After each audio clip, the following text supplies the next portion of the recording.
You will hear a number of different recordings, and you will have to answer questions based on what you hear. There will be time for you to read the instructions and questions, and you will have a chance to check your work. All the recordings will be played once only. The test is in 4 sections.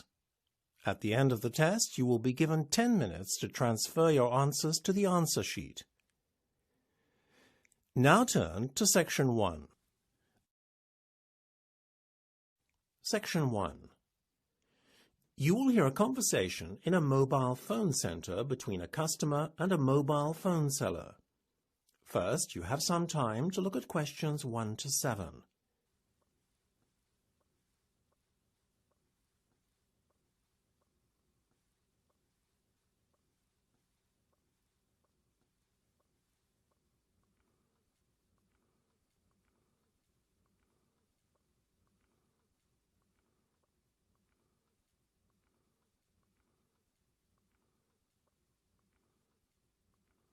You will see that there is an example that has been done for you.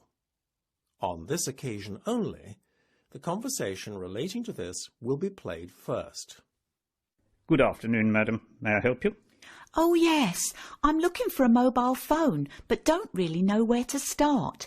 This one looks a very attractive phone. Ah, yes. That's the Apple iPhone 7S 32 gig. It's very sleek and lightweight. It's only 140 grams. It's a classic look, packed with special features, such as a voice-activated service to assist you and built-in GPS. The phone the customer first looks at is the Apple iPhone 7S 32 gigabyte. So you should write 7S 32 GB in the space provided.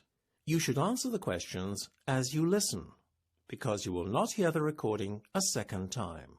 Listen carefully and answer questions 1 to 7. Good afternoon, madam. May I help you? Oh, yes. I'm looking for a mobile phone, but don't really know where to start. This one looks a very attractive phone. Ah, yes. That's the Apple iPhone 7S 32 gig. It's very sleek and lightweight. It's only 140 grams. It's a classic look, packed with special features, such as a voice-activated service to assist you and built-in GPS. Well, I really only want a mobile which has a good camera and which is easy to use. Oh, and another thing, I don't want it to run out of battery all the time like some of those cheaper phones. If you want an excellent camera, then this phone has an 8-megapixel camera for photos. You can also talk for up to 8 hours once the battery is charged. On standby, your phone will remain powered for up to 200 hours. Oh, that sounds good. How much is it, though? You're looking at £22.50 a month on a fixed 24-month contract. The good thing is that there are no fees payable up front. Yes, it's a bit pricey. What about this one? That's the LG G8 phone. I'm afraid I'm going to disappoint you when you learn the price. It's £40 per month. For a 24-month contract? I'm afraid so. But you're paying for several excellent features. The camera is a colossal 13 megapixels. You can also take still photos while simultaneously recording a video. Another good point is that it is remarkably lightweight at 149 grams, so it's only slightly heavier than the Apple iPhone we just looked at. What is the battery power? A lot more impressive than the Apple iPhone. Standby time is 565 hours and talk time 19 hours. It also has a high-definition screen that is second to none due to Quad HD technology.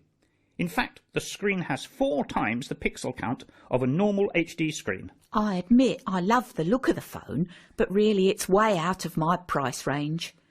Oh, look, that's a nice phone. The one with the flip top.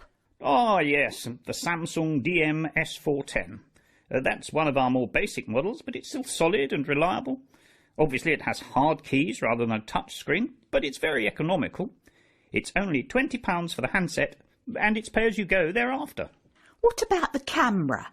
Are the pictures of good quality? That's where the other 2 phones I showed you earlier are far superior in quality of picture than this model. In fact, the camera doesn't even possess a flash. You're also very limited on your talk time. It's only up to 2.5 hours, and standby time is 75 hours. It's also fairly lightweight, considering it's not state-of-the-art technology, It weighs in at 131 grams. Before listening to the rest of the conversation, you have some time to look at questions 8 to 10.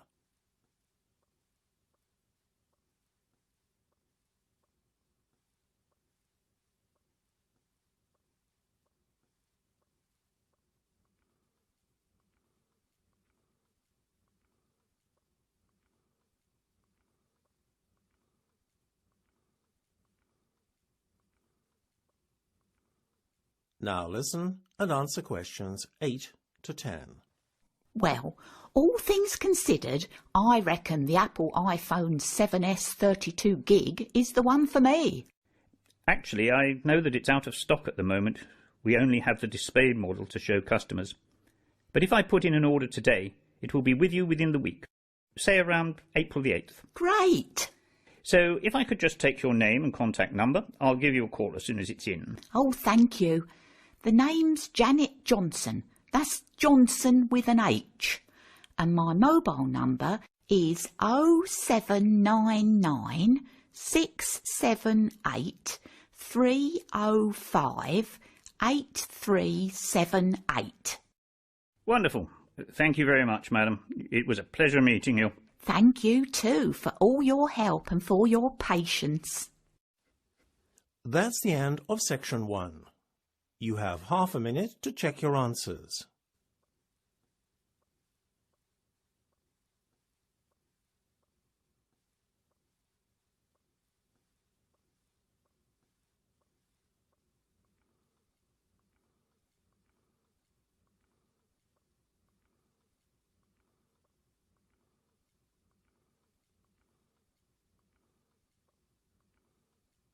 Now turn to section 2.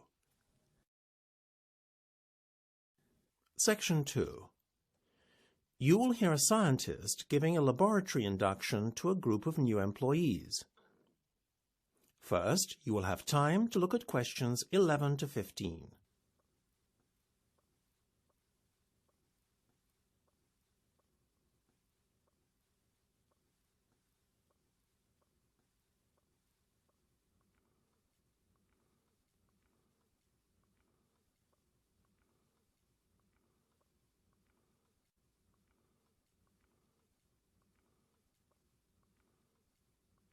Now listen carefully and answer questions 11 to 15. Welcome everybody to Browning Smith Laboratories. I'll be giving you a short tour around your new working environment and pointing out several key features. It's very much state-of-the-art, as I'm sure you'll see. Please now look at the plan of the laboratory building I gave you earlier. At the moment, we're standing in the large storage room. It's right there, positioned at the top on your plans and roughly in the middle. We've just come through the entrance door indicated, and that's now behind us. Okay, so got your bearings? All know where we are? Good. Let's continue our tour then and go next to the dry lab.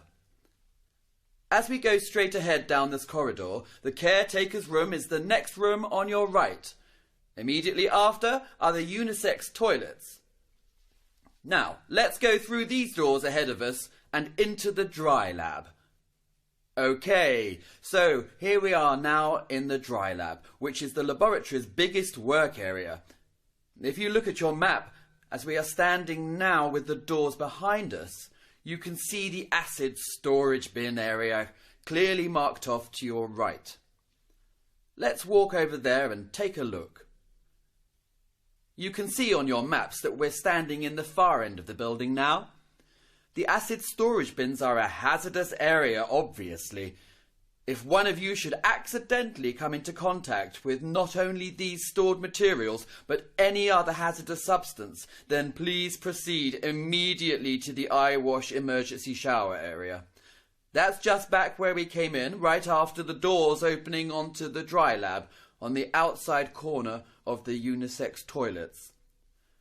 I think those are the main features this end of the lab, apart from the chest freezer and cooler you see off to your right as you're facing the acid storage bins. The cooler area is divided into two sections. Okay, let's go and see the rooms now at the other end of the building. Now don't turn off to your left. That's where we entered the lab, if you'll remember. The next entrance off to your left, however, is the wet lab, which, if you'll look on your plan, is adjacent to the large storage area, but can only be reached by this entrance. Let's pass on by this lab and the clean lab adjacent to it and make our way to the small storage area. It's the first room through these doors ahead of us now. Please hold the door open for the person behind you as we file through. Good. I think that's everyone here now. This is the small storage area. And now we are at this end of the building. There remains for me to show you only one other room. You can see 2 doors leading off this room. The one ahead is an exit which will take you outside the building. The other leads to the walk-in cooler. Oh, there is one more area I need to mention. That's the walk-in freezer. It can only be accessed by leaving the building entirely, either through the exit I just pointed out or the first entrance we came in. I hope that's all clear now, but you will soon become more familiar with the general layout of the laboratory building. Before you hear the rest of the discussion, you have some time to look at questions 16 to 20.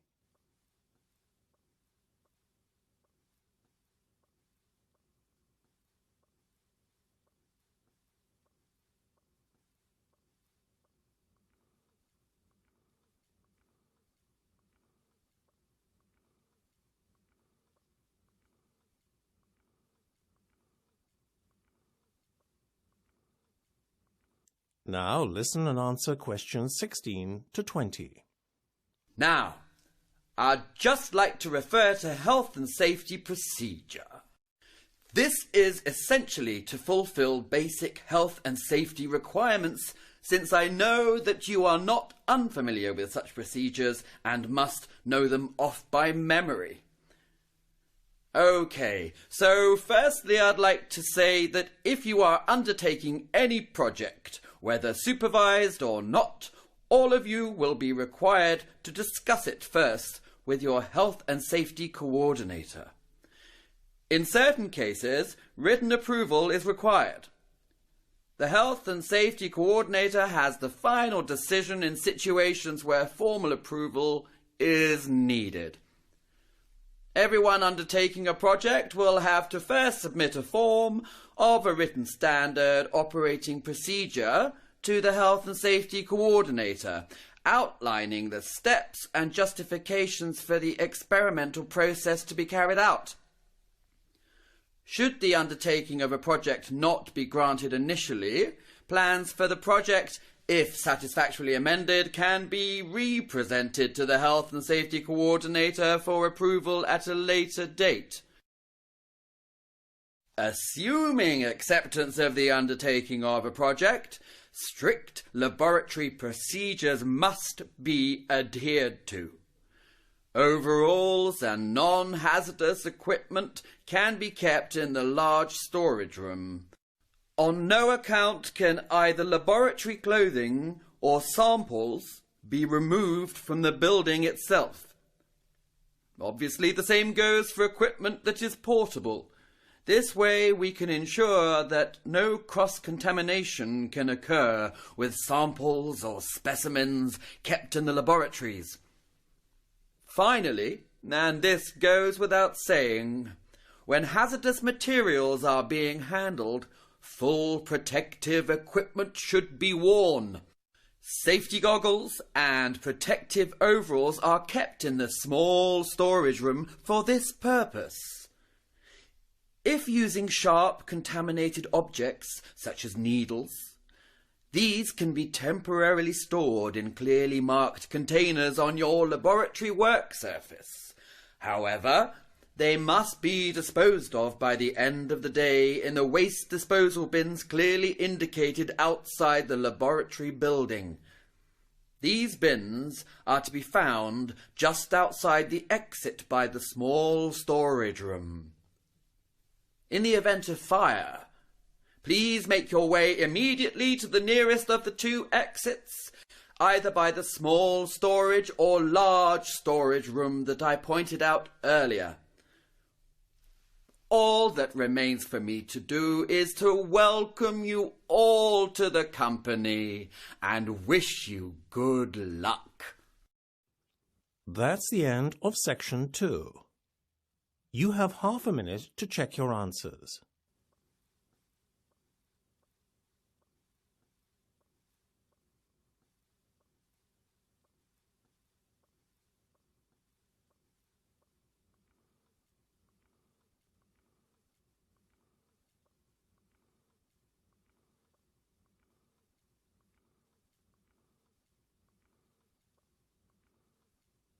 Now turn to section 3.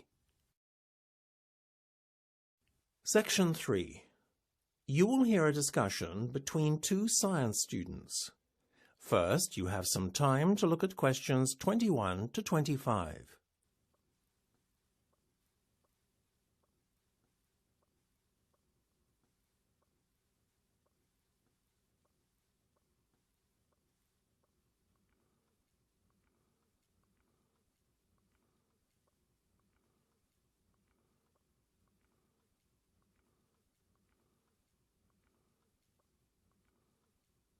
Now listen carefully and answer questions 21 to 25.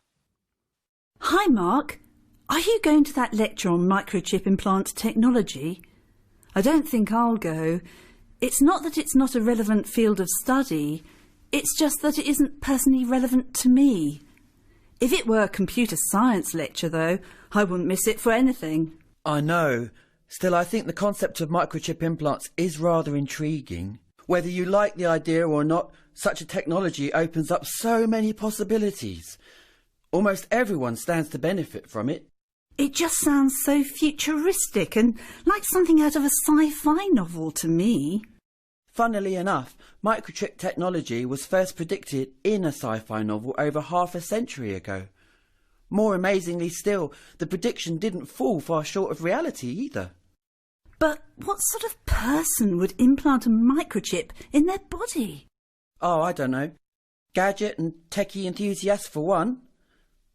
Whilst we may not have the technology available at the moment to use their full potential, they will have uses in many fields in the future, I'm sure. But doesn't the implantation of the chip hurt at all? I'd imagine it was quite painful. Actually, from what I've heard, it's relatively painless. All you feel is a slight prick on your skin as a needle with the chip is inserted under your skin. Just the thought of it makes my stomach turn. But isn't it quite unsightly? Doesn't the chip show up as a bump on the skin surface? No, not at all. It's really minute, you see. It's so small it fits into the size of a thumbnail. Well, it's certainly not my thing for sure. I think you ought to come to the lecture, though. You might change your mind. No, you go. If you find out anything interesting, then you can tell me. I'll be around on campus for at least the rest of the afternoon. OK, you're on. Great. We'll meet after the lecture then. See you. Bye. Before you hear the rest of the discussion, you have some time to look at questions 26 to 30.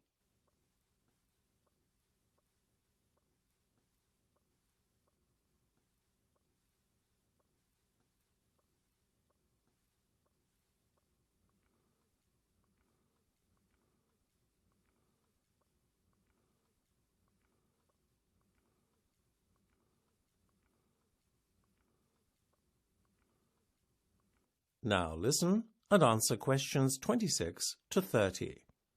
Hi, Mark. So how was the lecture?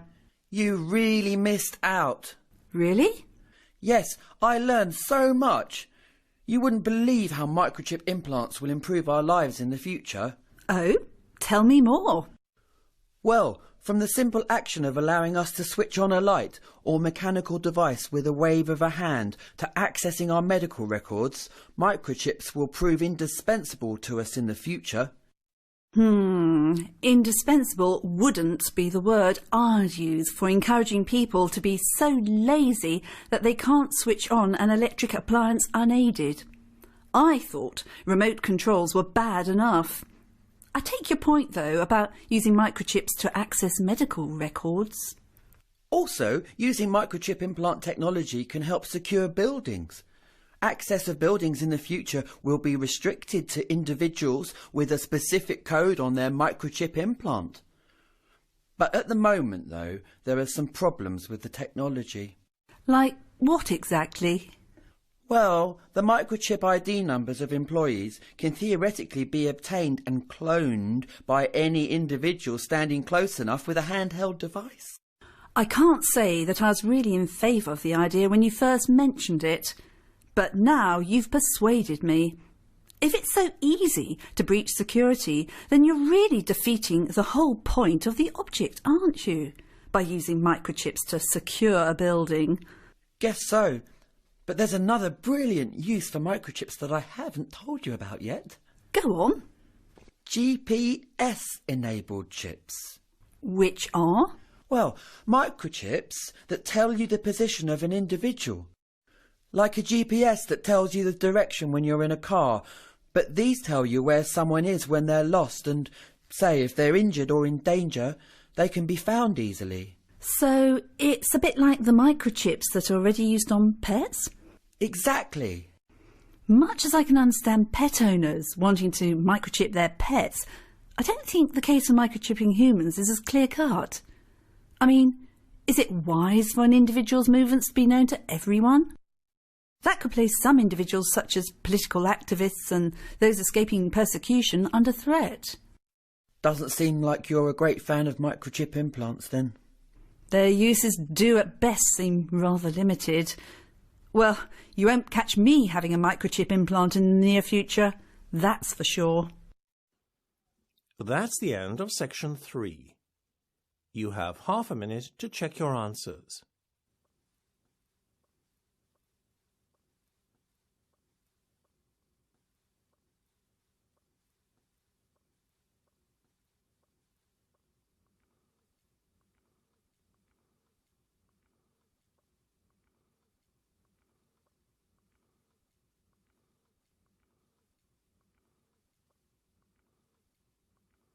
Now turn to section 4.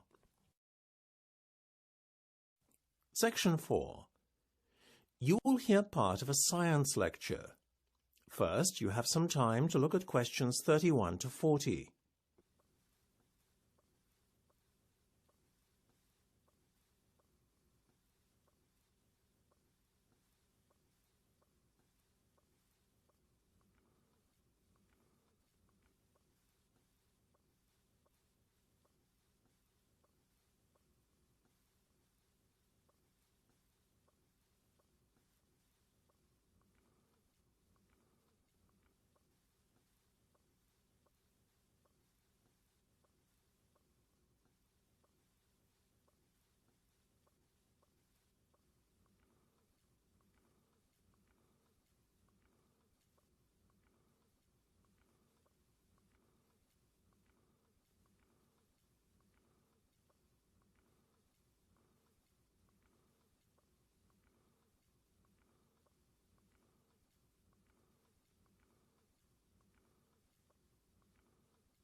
Now listen carefully and answer questions 31 to 40.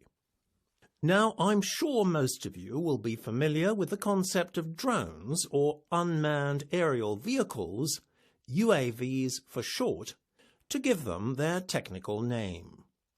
If you are lucky enough, you may even own one. In fact, they are becoming so popular amongst gadget lovers that the sales of consumer drones were up by 24% in 2014. It is certainly a technology that is catching on fast and seems to have captured the public's imagination. People of all ages are seemingly fascinated by UAVs, whether the interest is professional or purely recreational. In fact, so far, most members of the public tend to view UAVs as no more than a very sophisticated and expensive toy. As confirmation of this, Selfridges, the well-known London department store, has described them as the ultimate toy that spans the generations. However, in this lecture, I would like to talk about the more serious side to UAVs and how they may revolutionize the world of business as well as employment.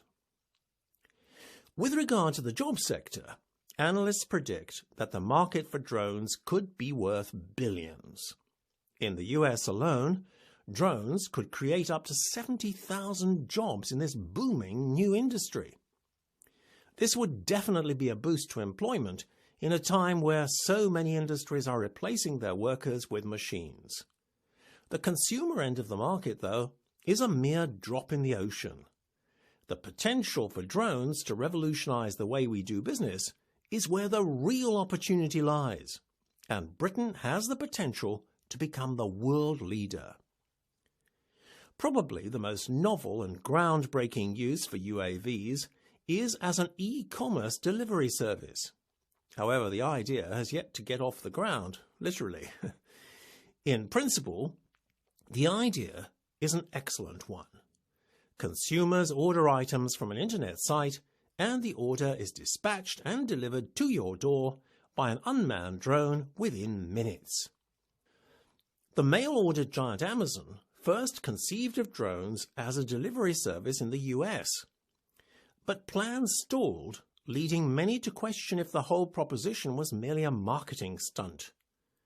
More likely, though, the proposed drone delivery service conflicted with aviation rules as laid down by the US Federal Aviation Administration.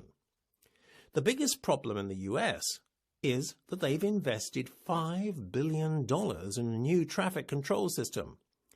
But it was years before drones were on the radar. Therefore, aviation laws are not compatible with or accommodate for UAVs. The UK, however, has much more relaxed aviation laws. Drones are permitted as long as they do not fly in crowded areas, as defined by the Civil Aviation Authority. It therefore makes the UK a very attractive country to develop the e-commerce delivery system in. Whilst the UK is trying to set up and run a drone-based delivery service, Britain is already a leader in the field of drone-based aerial photography. If you think about it, the potential for such photography is huge. Not only does it allow you to take photos that could only previously be taken from an aircraft or even hot air balloon, but drones can get much closer to their subject. This is obviously a great advantage if taking photos of dangerous wildlife on safari. For the moment, drone-based aerial photography is especially popular for weddings. It's a bit of one-upmanship for the bride and groom, really. I think most people are bored with the usual cliched settings of a church with a countryside backdrop. Well, so far, I've talked about all the positive aspects of UAVs, but we shouldn't forget that there have also been some problems experienced by those using this technology. Many of the problems have arisen because of a handful of hobbyists who are giving the industry a bad name. The issue mainly is with cheap drones flown by people without licenses. Because in the UK, unlike the US, a driver's license is officially required to fly a UAV. When someone flies a drone outside a controlled area like a park, you're heading for trouble. Only recently, an accident caused by a drone made headlines. A photographer was injured in TGI Fridays when a stunt using a drone spectacularly backfired. That might be bad enough, but an even more serious incident occurred recently when a drone had a near miss with an Airbus A320 as it began its descent into Heathrow Airport. However, that said, with stricter regulations in place, Britain could soon see e-commerce delivery systems 24 hours a day and may become a leading centre for imagery shot by drones. It certainly is a burgeoning industry, where, if you pardon the pun, the sky's the limit. That is the end of section 4. You now have half a minute to check your answers.